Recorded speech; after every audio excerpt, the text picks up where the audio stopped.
Hello everyone, and welcome to the September edition of This is Speedway. As always, we're going to start off with a list of upcoming events, fundraisers, so on and so forth that's going on around town. In the next segment, we'll have two guests from two different organizations that'll be coming up. And then finally, as always, we'll be closing off with please let me know what questions, concerns you might have. But for right now, let's just dive right into it. High school sports are now back, so the Speedway SPARKPLUGs are ready to rock and roll for this upcoming year.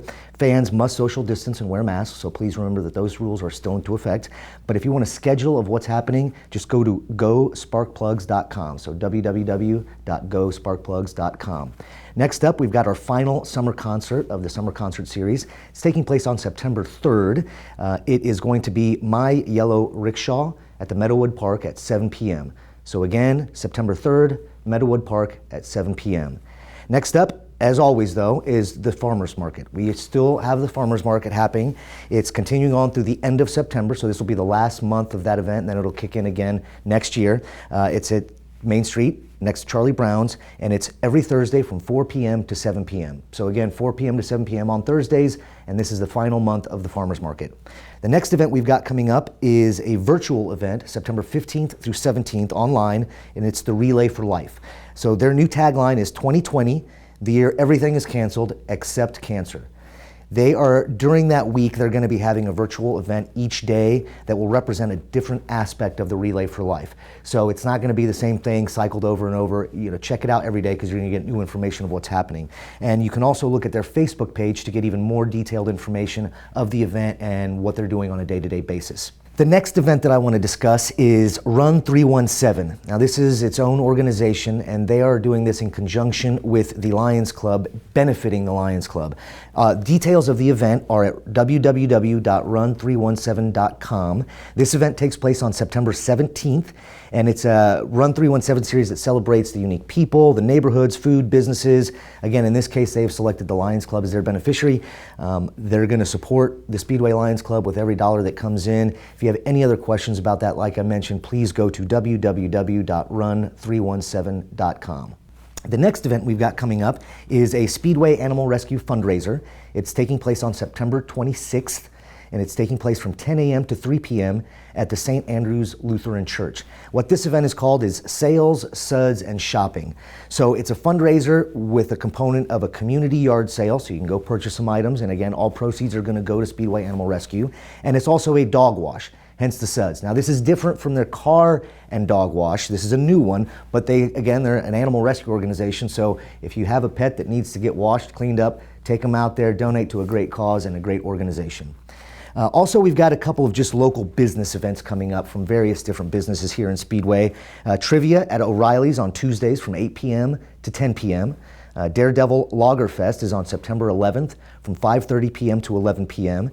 And Stronger with Sarah hosting yoga in the park at 6:30 p.m. on Wednesdays in Meadowood Park, and Mondays at 5:30. Sarah also hosts a strength workout as well. So if you have any interest in either of those, now you know that it's Wednesdays at 6:30 and Mondays at 5:30. One of the final events coming up is the fundraiser for our local nonprofits. Now this is being hosted and put on by the Exchange Club of Speedway, and it's basically to raise money for the local nonprofits here that lost out during the race cancellation of fans. We basically lost out in town about $270,000. So of course that's a huge impact to some of these nonprofits that rely on the funds that they bring in from parking vehicles during the race for fans. Of course, we didn't have fans this year, as everybody knows, and so we're trying to help make up for some of that lost revenue. This is not limited to Speedway. We're going to market this all across, hopefully, the world if we possibly can. But basically, all monies that come in, the Speedway Exchange Club is then going to divvy up amongst the nonprofits that have registered with us and that lost money, or more to the point, that didn't make the money that they normally do make during the race season. Now, all donations could be made at www.exchangebclubofspeedway.org/COVID. And that's the key part. You got to enter the /COVID to make sure you get to the right page to donate to this particular fundraiser and not just to the Speedway Exchange Club themselves. So one more time, it's www.exchangebclubofspeedway.org/COVID. And then finally, and most generally, it is census season. This is a very important thing. We need everyone to be counted within Speedway. This affects not just Speedway, it affects the city and the state as well, because this allocates monies based on population as well as our elected officials. So if you do not register for the census, if you do not let the folks know how many people are in the household, what the household makeup is, we will probably lose out on either dollars and or representation at the federal level. So please make it a point to be counted in the census. And then finally, register to vote. November elections are coming up soon. They'll happen faster than we think they will. So please make sure you register. You can register at BMVs. You can register online. It's very simple and it doesn't cost any money. So please make sure you get out there, register, and then make sure you get out and vote. So that's all for the upcoming events. We'll cut now and we'll go to the next segment, which are the guests. Our first guest today is Kevin Gearhart. He is with the Speedway Athletic Boosters Club. So first off, Kevin, thanks for joining us and appreciate your time. Thanks for having me. Definitely. So I'm just going to get right into it and ask a few general questions, and let's get some information out there so that the community knows who you are, what you do, and how they can get involved. So first off, upper level, what does the Speedway Athletic Booster Club do? Yeah, so Booster Club, pretty simple, nonprofit organization, and we have one primary mission, and that is to support Speedway athletics. We do a lot of different things that fall under that category, but ultimately there's probably three branches of that, right? So we support financially to the Speedway Athletic Department in a number of ways. We also try and promote the events and also just kind of foster a sense of community around athletic events. And then the last thing we do is really try and support the events themselves. So try and make sure that every event is successful in its own right. So in supporting, let me ask a question, is that just basically like promoting it, or is it you guys actually go in and help physically if there's any need? Yeah, great question. We do a number of things. Probably the most obvious thing is we manage all the concession stands. So every home event, we manage the concession stands, obviously buy the food, staff them. The booster board is the group that basically manages the process. And then the staffing of the concession stands is a lot of parents volunteering their time and offering to help that. Other things that we do, and we started doing this last year, which is a great aspect, is we purchased golf carts. So Speedway Football Stadium, obviously a long walk from the parking lot. So one of the things that we recognized was there's some people that really just need some help getting to their seats. Mm-hmm. So we purchased the golf carts, got some donations from some sponsors, and then we have people that are basically just waiting there at the gates. And so when someone walks up and says, "Hey, can I have a ride to my seat?" Pick them up, take them to their seat, end of the game, pick them up, take them back. So just trying to do everything we can to make the event itself a success in any way possible. And then obviously, as you mentioned, the promotion side, we're trying to promote events, try and promote community through our Facebook page and a number of other avenues. Oh, that sounds great. Now, assuming you do all of this, you clearly are going to need some help. So can anyone become a member? Yes, absolutely. So membership, very easy to do. If you want, either you can go to speedwayboosters@gmail.com and request membership information, or you can follow us on Facebook, Speedway Athletic Boosters. We got a page and we're talking all the time online about that. So anybody can join that way. So you basically just go get online and sign up. But are there any benefits or detriments to signing up? Obviously, time is probably you got to volunteer. But what are some of the benefits you get from being a member? Benefits, one is obviously just supporting the community. Obviously, we're big believers that sports are very important for individual students and athletes, and also just for the community as well. So obviously, there's a benefit there. A lot of the members of the Speedway Booster Club, they have students that are athletes and a part of it. So just being a part of that, knowing that those funds go directly back to the student athletes is a benefit in and of itself. And then one of the other benefits of being on the Booster Club is that every year we offer $2,000 scholarships to student athletes whose families are members of the Booster Club. Well, that's excellent. Now let's get to if you don't want to become a member, but you still want to support. So how can people support the Booster Club, be it financially or personally? Yeah, a lot of different ways. So, financially, one of the things that we're doing is we're always looking for sponsorships. So if you're a business here in town and you want to basically sponsor either a game or an event or even a whole season, we have a number of people that are great community sponsors for us, and they donate that way. If you're an individual, obviously become a member. Those are some ways that you can sponsor financially. We're also just looking for any sponsorship in general. All that money goes back to the athletes. And really what we do, so when we talk about financially supporting the athletic department, a lot of what we're doing is we're providing items that is above and beyond what the athletic department pays for, right? So they have a budget. They're basically covering uniforms, all the things that are necessities for the athletes. What we do is every year we come through, and if there's additional equipment that they want, so last year we bought a tackling sled for the football team, right? The coaches come in on wish night, which we have every year, and they basically say, hey, here's some stuff that would help us, help our student athletes, help our teams, develop further, but it's not in the athletic department budget. Can you help out? That's a big part of what we do, is we provide that equipment toward those wish items, if you will. Let me drill down a little deeper on that wish night, because I like that concept. Let's say someone doesn't necessarily want to just donate blanket dollars to you, but they know that there's a need. Can they come out and purchase one particular piece of equipment and then just donate it to you guys? Because, hey, I'm John Smith, and I really love soccer, and so I want to do soccer stuff. I prefer my money not go to football, for example. Sure. Is that a possibility? We can make anything a possibility. Okay. I don't think we've had that problem in the past. Okay. We are a nonprofit, so if somebody wants to donate and they want their money to go toward a specific thing, they can come to us and say, hey, I'd like to donate some money. I'd like it to go to this sport. There's obviously things we can do there.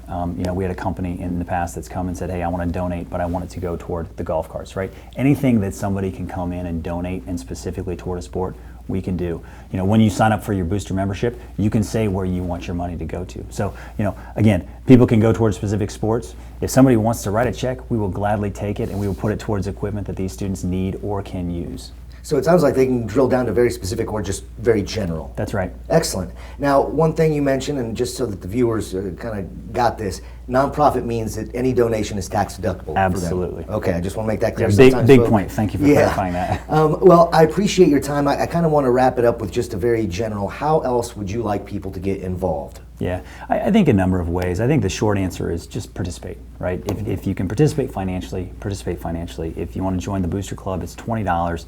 That's one way. If you want to write a bigger check and you're a business and you want to see a return on that through sponsorship, we welcome that for sure. The other way, though, is just participate, with your time and energy. If parents want to volunteer, concession stands, we are looking for volunteers all the time.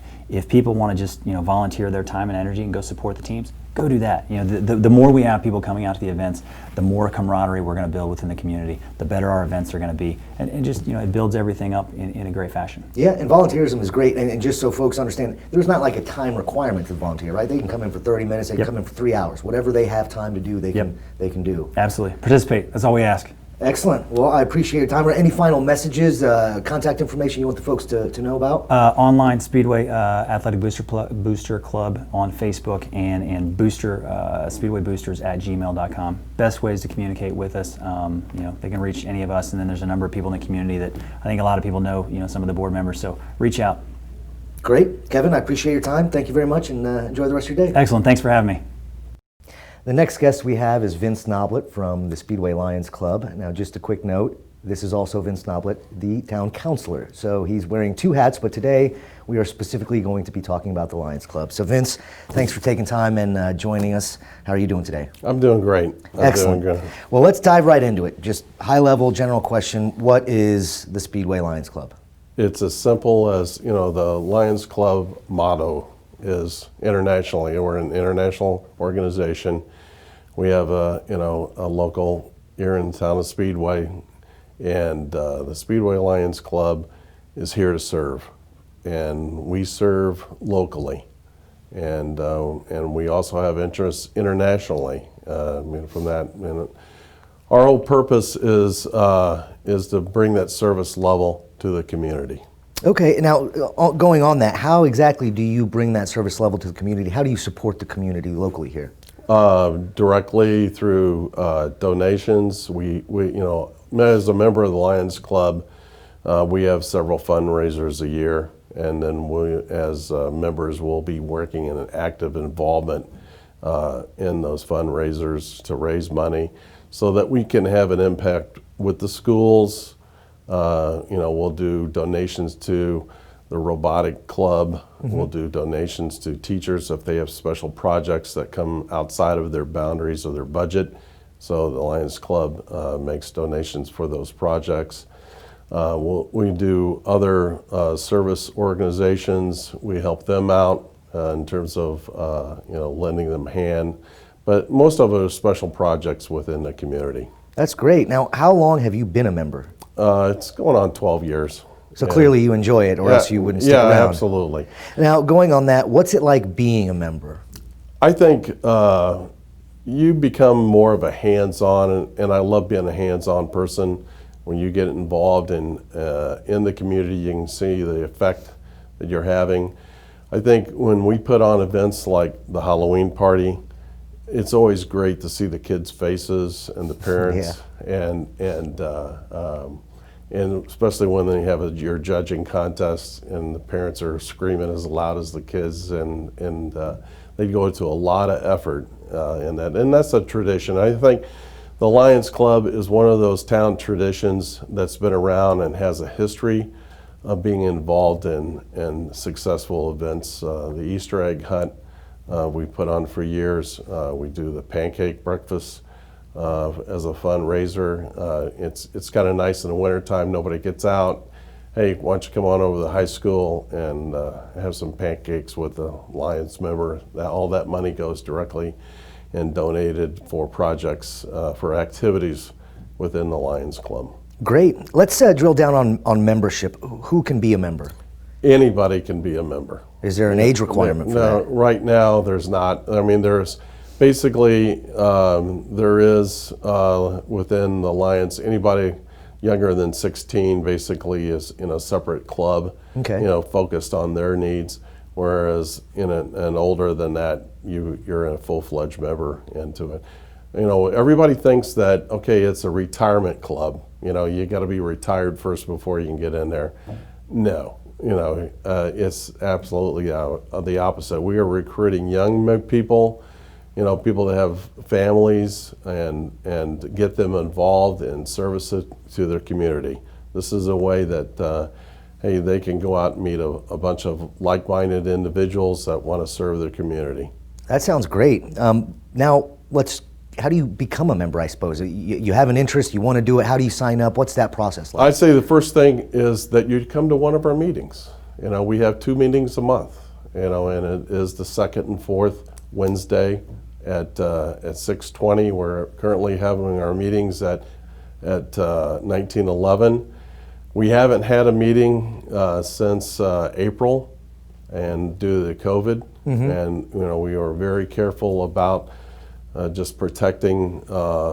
We have some senior members, and we just want to be safe when it comes to that. So we've been focusing on having Zoom meetings and small meeting in smaller groups. Let's continue on that. One of the questions that I had, obviously this has been a very unique year. How has this year been affected by COVID? How has the club what problems, what benefits, how have you handled everything that's been thrown at us this year? Number one, with moving the race back, from May to August, was a challenge right there, because we moved from 1 year cycle to another.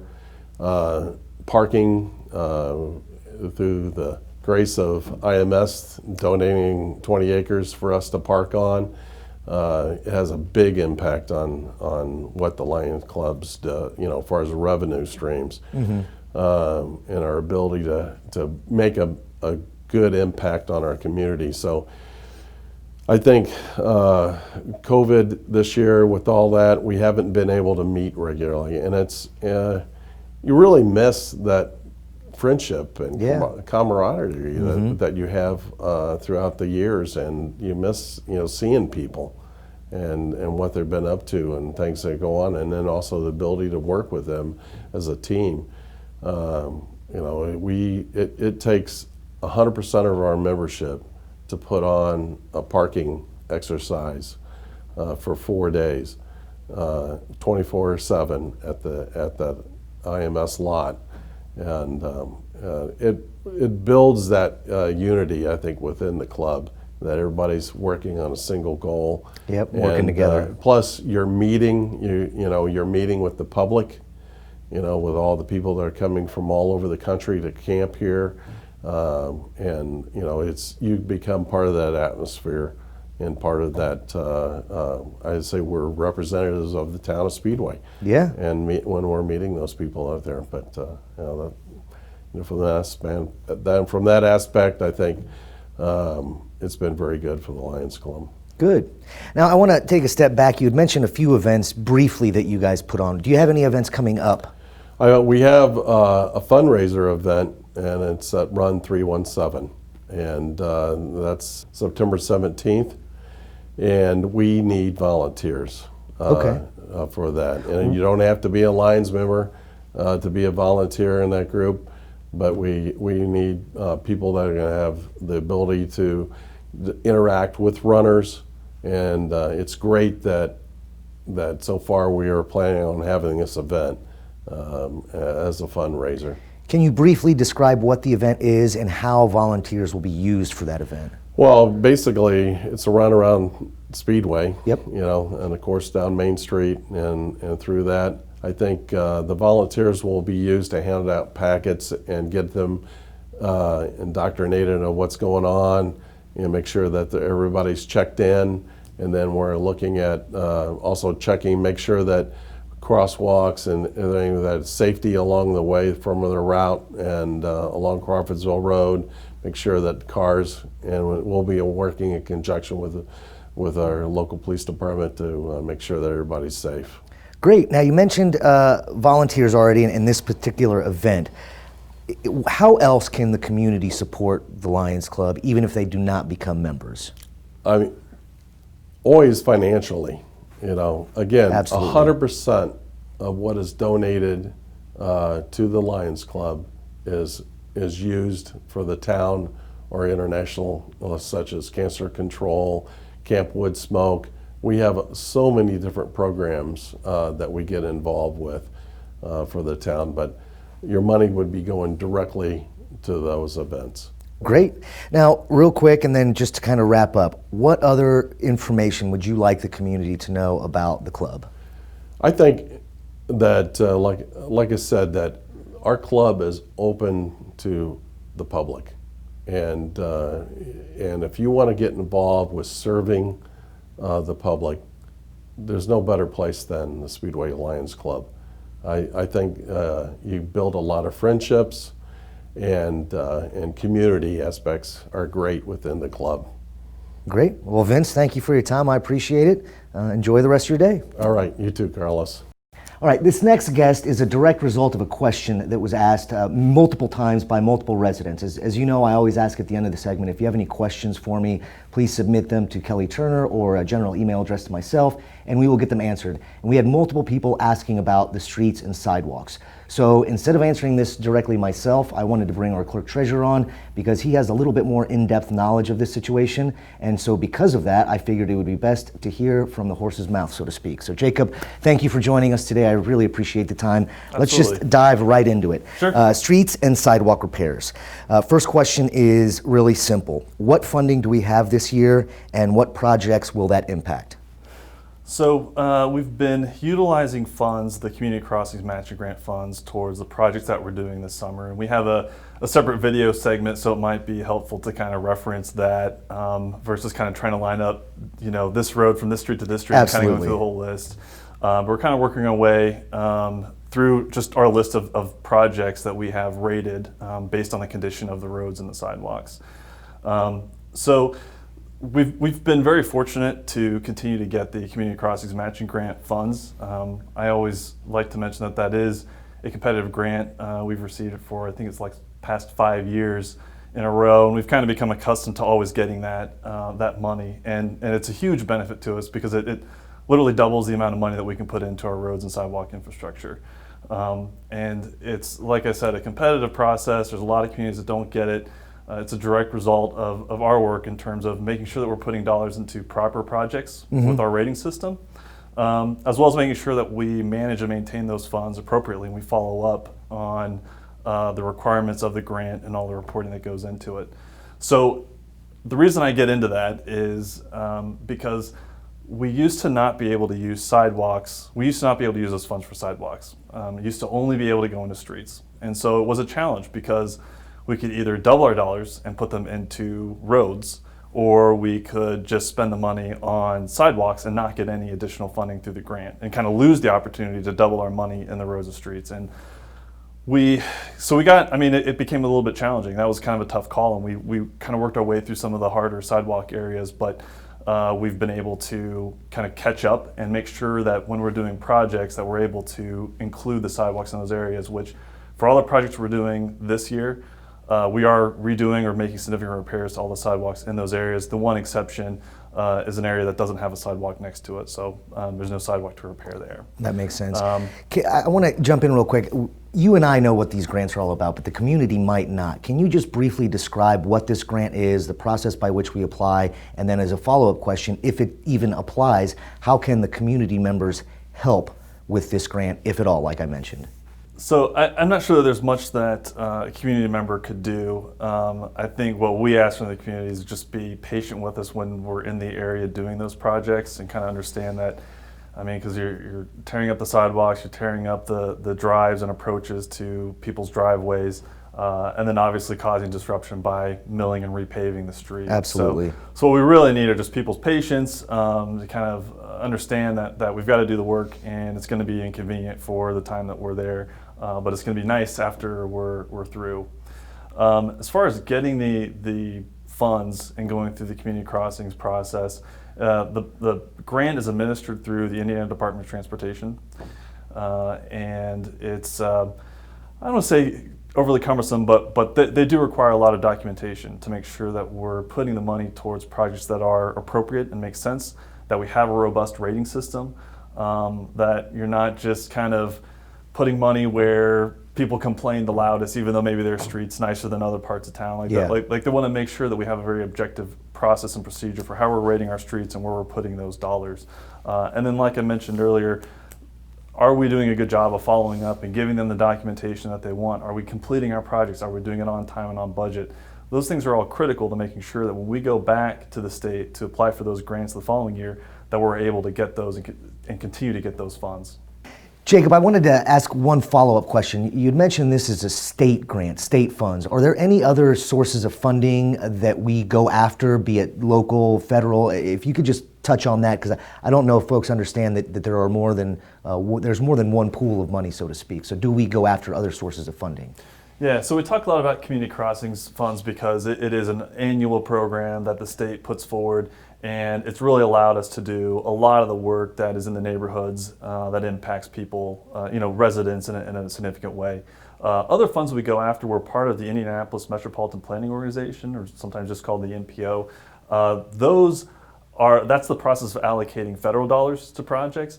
As you can imagine, that's typically done on larger projects. Mm-hmm. Most recently, we just did the left turn lane from Crawfordsville westbound into the shopping center there on the south side.